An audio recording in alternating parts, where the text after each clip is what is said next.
right, that wraps up the individual presentations for this afternoon, and we will conclude this afternoon session with a panel. And the panel is entitled Uranium Future Superstar, and it's moderated by Matt Gordon of Crux Investor. Please welcome the panel to the stage.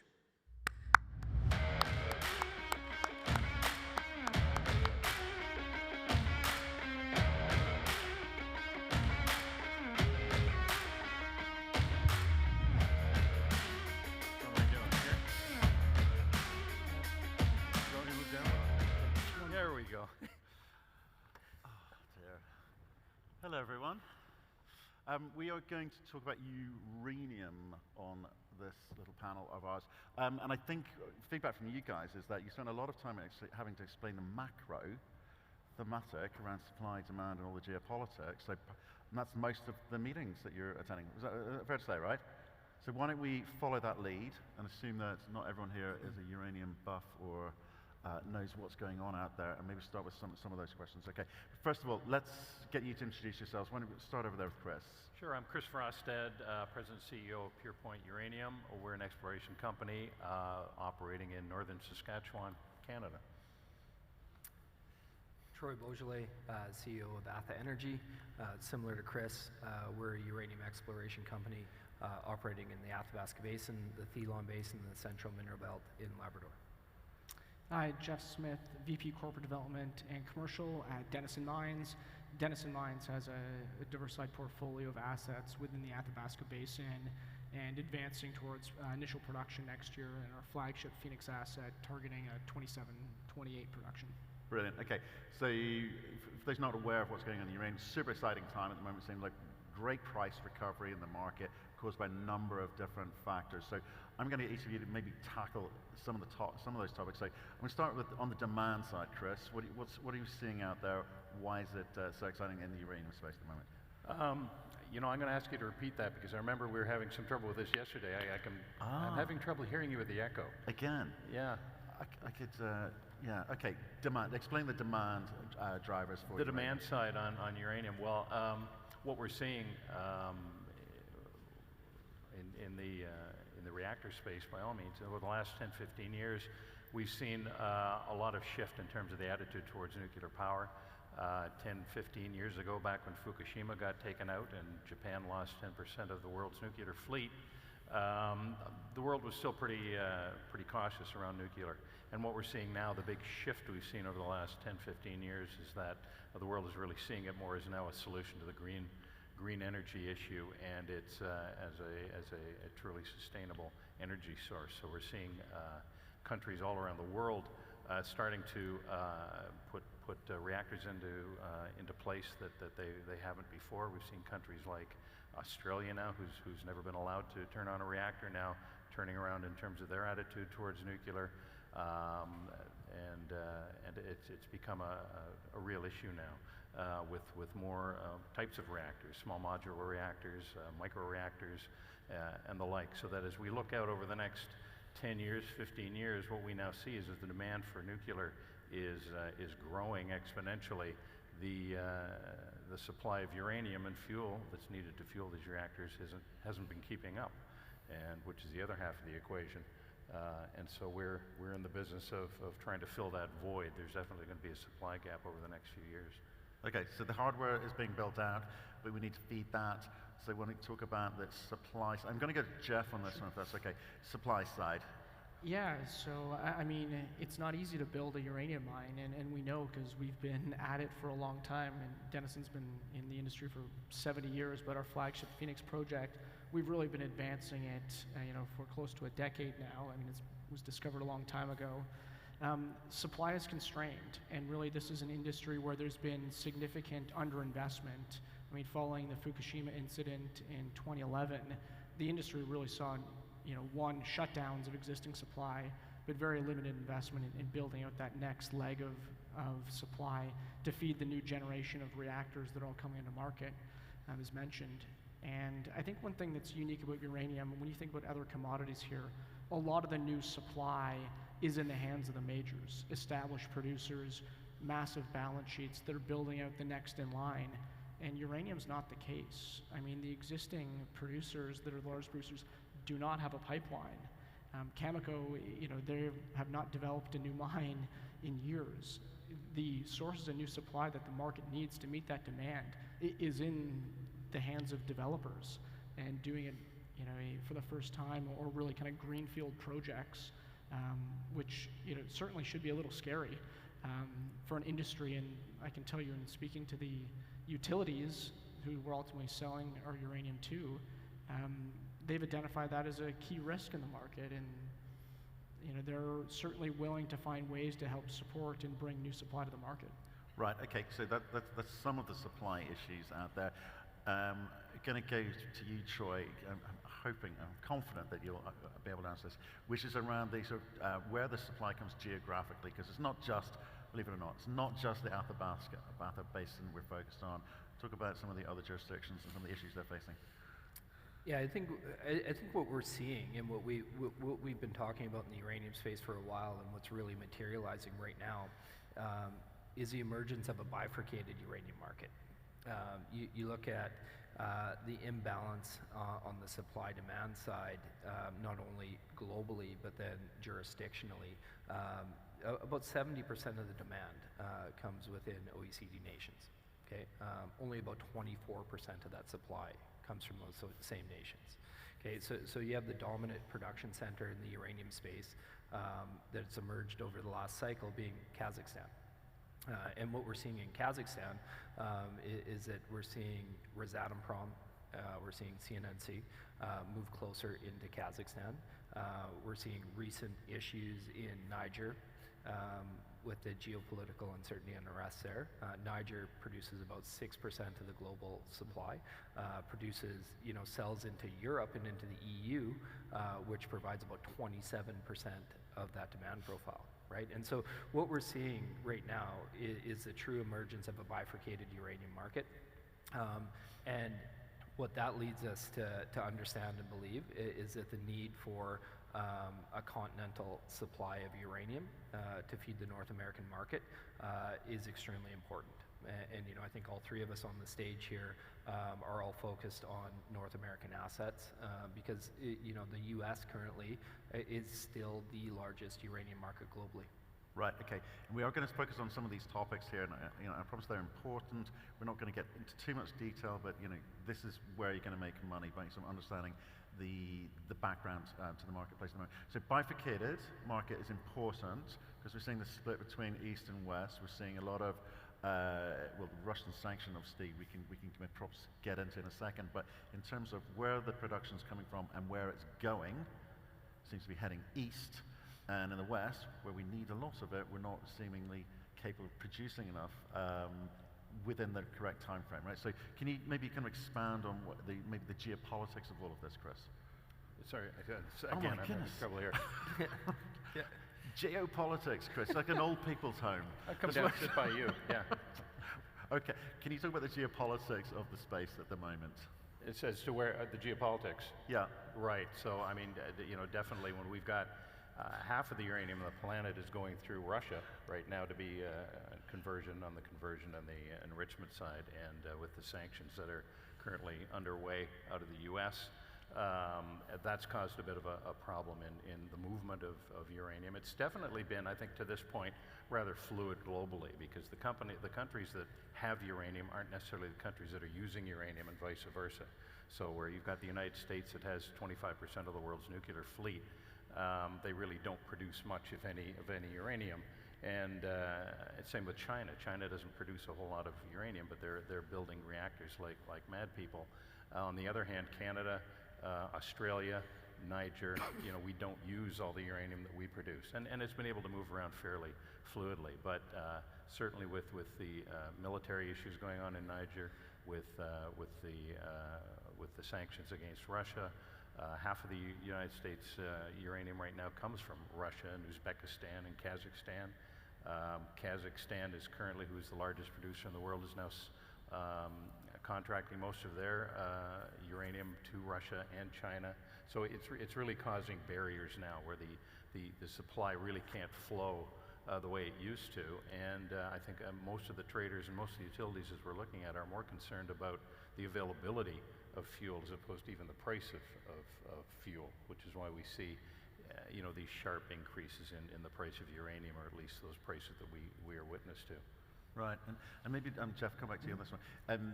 There's been a real shift mentally with politicians, with the general public, and in terms of the role of nuclear going forward. So maybe can we talk about what it was like up until only 2-3 years ago, and compared to now?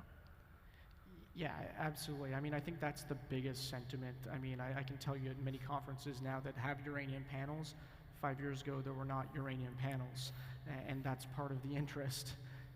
And really, post-Fukushima, there was a cloud over the industry, and frankly, that was not a nuclear disaster. That was a tidal wave that happened to hit a nuclear facility. But regardless, it really set the industry back and created this narrative that nuclear is not where we should be investing in our electricity grid. And I think now, obviously, there's been an awakening where climate change is a real risk. We need to manage it. And if we think about the options for clean energy, solar and wind are great, but they also are not necessarily suitable for baseload power. They are dependent on weather. So if we're trying to get off fossil fuels, which are a baseload source, uranium really is the only reliable 24/7 decarbonized energy source. And so with that awakening, and certainly following COP26 a few years ago in Glasgow, which was a seminal moment for the energy transition, it's really went from a situation where the nuclear industry has faced political headwinds to now it's benefiting from tailwinds, and it's no longer a political issue. It actually has bipartisan support. Like the U.S. Senate just unanimously passed a pro-nuclear bill. And how many things can the U.S. Politicians actually unanimously agree upon? So it's come a long way, all for good reason, and because of that, I really don't see it reversing. It's been endorsed as a key piece globally, and I think you say politics. This year's COP, there's a commitment to triple nuclear production by 2050, a goal signed by over 20 countries around the world. So it's not a North American phenomenon, it's a global phenomenon where nuclear is a key piece of the future energy mix.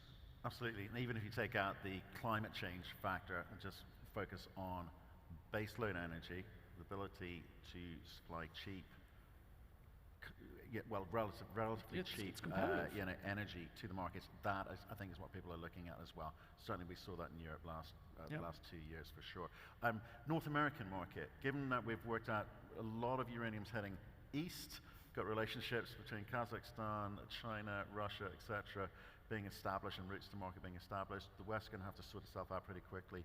Troy, North American market, USA, Canada, your neighbors, you get on mostly. So how do you guys insert yourself into that kind of big US market? Yeah, as an explorer, it's that robust kind of demand profile in the North American continent that we're looking at to the future, right? You look at the existing production that is coming out of North America, very minimal production coming out of the US. Even in the last cycle, you look at peak production, maybe 6 million pounds-ish at peak within the last cycle, with every asset in the US that could be turned on. Right now they're under 1 million pounds. On average, let's use round numbers, on average they consume 50 million pounds per annum. You look at the producing assets across the basin, you've got 18 million pounds out of McArthur, you have 18 million pounds out of Cigar Lake. Denison obviously is an emerging producer, NextGen is an emerging producer. It's still not enough. It's still not enough with the demand profile that's out there. And it goes back to the overall picture. We went from having a perpetually oversupplied uranium market, perpetually, and within the last 18-24 months that has shifted to now we're in a demand-driven market, and the likelihood of a supply disruption rather than a demand disruption is much higher. There's asymmetry there, and the asymmetry right now is putting risk on the supply side as opposed to the demand side. So it is in our view, in my view, it is an unprecedented time in the uranium space right now, which is why Atha as a company and the companies up here today are so strongly focused on investing and bringing production forward in the uranium space. I think what's happened though, we've seen, and as we're in the development and the exploration side of the thing, is the machine went cold over the last 10, 15 years. And we're talking about a very small market anyways, in general, the uranium market. In general, the price of uranium after Fukushima dropped to well below what it costs to produce uranium. So we saw mines shut down. We saw no exploration. We saw no development because the money wasn't there, the price wasn't there. And now as we come out of that cycle and the balance shifts and we now are looking for uranium, there isn't any. And you can't just turn a mine back on like that. It takes a couple of years. You can't just find uranium overnight. That takes a little while. Can't turn a mine on. So we're into this, we've come very quickly into this stage where on the demand side, people are freaking out. They're going, well, okay, now we need these contracts. We need to sign up for this stuff. I've turned my reactor on. I'm not allowed to shut it off or run out of fuel. And the likes of us are now trying to catch up and turn back on a machine that was allowed to go cold for 10 years. Yep. That's kind of where we're at right now. Yeah, there's a lot of reasons to believe, well, in fact, those are all kind of good things in a way, if you're investing in uranium. Let's say that selfishly, but not so good for society at large if we're trying to actually get to the point where we can provide cheaper electricity and energy for the market as a whole. So might be worth sort of talking about each of your companies and how you're kind of responding to this environment that we're in. So lots of reasons to be excited about investing into uranium, but it's still hard to get and access money. Maybe not for you, but for you. So when you look at the marketplace, money's not flowing down into the exploration readily, like most exploration companies. I mean, Chris, given your I mean, I think there's money is available, and I mean, and especially in Canada because we have a flow-through system that makes it easier for us to get money. But what's enough money? And I've used the number with you. I think over the last 10 years in Saskatchewan, there's been about $3 billion spent on exploration for uranium, and during that time, we've found about 700 million pounds of uranium. Good for us. But that $3 billion was spent by hundreds of companies, and that 700 million pounds was found by 7 or 8. So it's very difficult to continue that investment thesis. How do you attract money into that sort of an environment where it does require a lot of money to find this stuff? It's not cheap by any means, and it's not quick. The rewards are huge, but the risks are fairly high as well. And it makes it very difficult for all of us to get that serious money, the large money that it requires to do that. I know Troy's been flying planes over the basin for the last year, and the checks are huge, and that's just to get to that point where you can figure out where that next stage is. It's an expensive endeavor, and yes, there's been money there, but it doesn't come forever, and attention span is short, and people are looking for results that that aren't going to show up overnight. So what do companies do? I mean, you guys have been quite, I call it cute now, I mean that in a good way, right? Where you've gone and bought pounds in the market, you've raised money to go and buy actual physical pounds in the market. Was that a couple of years ago? Maybe 2.5 years ago? 2021. Right, okay. So I thought that was a great move. You're one of the first movers of groups to do that. You've gone and done M&A. All of the things to kind of stay relevant while the spot price wasn't doing it for you, it kind of kept interest in the market, and you've grown. Certainly from when I first started talking to you guys, you were maybe 500 million. What do you know? Probably less. I mean, we were threatening 3 billion, so just shy of 3 billion Canadian market cap. So you've stayed relevant, but you've had to work hard at that. Now we're kind of in the last yards. What's the kind of next move for a company like yourself? Well, I mean, executing on Phoenix is where we're focused. I mean, certainly we have a portfolio beyond that we're actively de-risking. We had an announcement yesterday about our Midwest deposit, but the focus it really is on Phoenix. And for those that aren't familiar, that's an ISR in situ recovery project in the Athabasca Basin on the eastern portion with road power. Really, we're advancing that project this year. So, I mean, last year we started long lead procurement. We're into detailed design. advancing project financing, though there's not much left to do there. But really this year is about furthering IBA-type agreements. We have a landmark one in place, but also trying to add that, and really finalizing the permitting.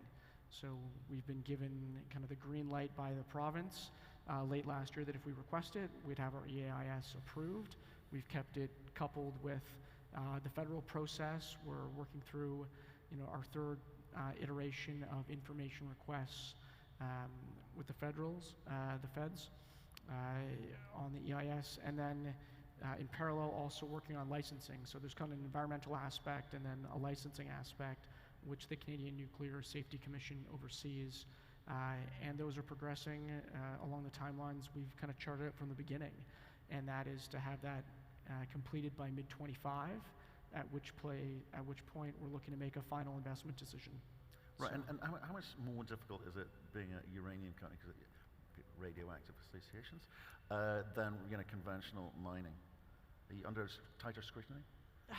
Maybe to some degree. I mean, it's a robust regulatory process regardless, and while the CNSC is an independent, call it, body from other arms of the government, it certainly draws upon expertise, especially with relation to Indigenous and environmental matters. So it is drawing upon really the full governmental review. I can tell you, it's detailed, it's rigorous. Yeah. But I mean, it's the path forward, so that's the one you But choose. it's a clear path. It may be rigorous. There's a but- clear path, Right. yeah. And there's an open dialogue. Yeah. We wish it moved faster, but no, there's an open dialogue, and that's how we've approached things. Right, Yeah. okay. And I'm just conscious of time. I want to give everyone a fair go here. Make sure you kind of came in slightly later to the party, compared to these two anyway. Ex-Cameco, is that right? You are? Yeah? Ex-Cameco, ex-NextGen. Right, okay.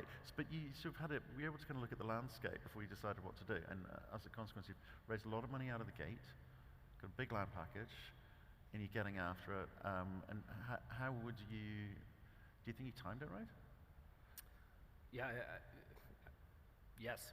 Absolutely. That's a simple answer. Yeah. I think the timing, it was not coincidental. We picked the timing. The land package that we started with came together over the course of about a decade, through two guys that have had significant successes in the basin, got together with the capital markets team, and the timing was intentional. And to the point, the dollars were hard to come by in the uranium space for a lot of years, and there is certainly a renewed interest in uranium exploration, and we're seeing that. Over the course of about 18 months, we've been able to raise about $60 million into the deal. We've built up a land package that's 8.4 million acres. We've matured ourselves through acquisition. We acquired 2 uranium companies, Latitude Uranium, 92 Energy. As a function of that, brought in assets that are more mature than we started off with, which was the intention. Yeah. And now we're at a stage where we benefit from, you look at the timing of the asset that we're working on right now. That's the Angulac project. 2011, Fukushima, maiden resource. The next year, doubled the resource. The year after that, doubled it again to 43 million pounds. And then, the long night in uranium started. And so you can look at it 2 ways. We look at it from an opportunistic perspective, that we now get to benefit from that work that was done in the past. We got to acquire a uranium asset that we like, that we feel has significant scale, at a time when the uranium market is, in our view, starting to really run and get traction. So yeah, we really like the timing, and we think that it's a great time to be not only a developer but an explorer in the uranium space. Right, and obviously money's not trickling through down. I've said that a few times, and I think it's important to recognize that, because when you've got money, you think you're invincible. You can everything's going to work out just fine. Nothing ever goes wrong, but it does, right? So you've got Angulac, you've got Gemini with the Atha Energy asset. Where are you going to expend your time, energy, money? What's going to give you the kind of best return in the capital markets? Yeah, best return.